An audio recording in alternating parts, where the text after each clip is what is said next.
नासिक में मंत्री छगन भुजबल ने प्रेस कॉन्फ्रेंस में कई मुद्दों पर बयान दिया। मराठी भाषा पर राज ठाकरे को जवाब देते हुए कहा कि भाषा आनी चाहिए लेकिन हिंसा नहीं।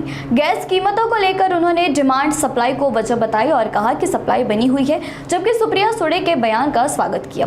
बच्चू कडू के शिवसेना में शामिल होने पर उन्होंने कहा कि वे सिर्फ इतनी ही जानकारी है कि वे शिंदे गट में शामिल होकर विधायक बने और फसल बीमा योजना पर जांच का आश्वासन दिया। हे तर ठीक आहे, ते म्हणतात त्याप्रमाणे, पण हे एक दिवसात झालं का, एक वर्षात झालं का?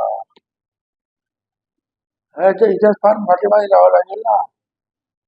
अगदी महाराष्ट्र मिळायच्या अगोदरपासून जावं लागेल. पण एक म्हणणं बरोबर आहे की ज्या राज्यामध्ये जो मनुष्य राहतो त्या राज्याची भाषा त्याला आली पाहिजे.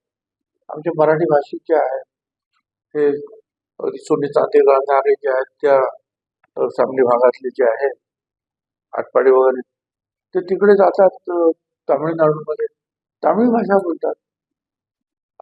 काही लोक वेगवेगळे डिस्ट्रिक्ट वगैरे आपल्याला ते तसेच नाही मराठी बोलतात. किंवा आमचे लोक जे आहेत अनेक लोक बडोद्याला गेले, इंदोरला गेले, स्थायिक झाले, ते तिकडच्या भाषा बोलतात आणि म्हणून इथली भाषा हा ही आली पाहिजे.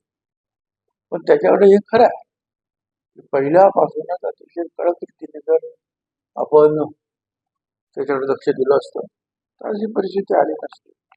तरी मला असं वाटतं की मुख्यमंत्र्यांनी सांगितलंय, इतर मंत्री सांगतायत, माझं स्वतःचं मत आहे या बाबतीमध्ये ही जी सगळी लोक जे आहेत यांचं महिन्यातून एक दिवस किंवा आठवड्यातून एक तास जो काही ठरवाल तो त्या सगळ्यांचे क्लास होऊन त्यांना जुजवी मराठी बोलता आलंच पाहिजे. सर्वसामान्यपणे फार आपल्याला काय कठीण मराठी बोलायचं नसतं.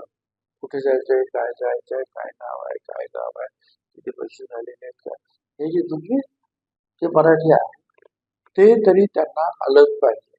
आणि जो कोणी दावा केला नाही मी मराठी बोलणार नाही, मग मग ते बरोबर आहे. बाकीचं जे काही चालू आहे ते मग त्याच्यावरचा विलास काही लोक करतात, ते मग त्याला काय विलास आहे साहेब.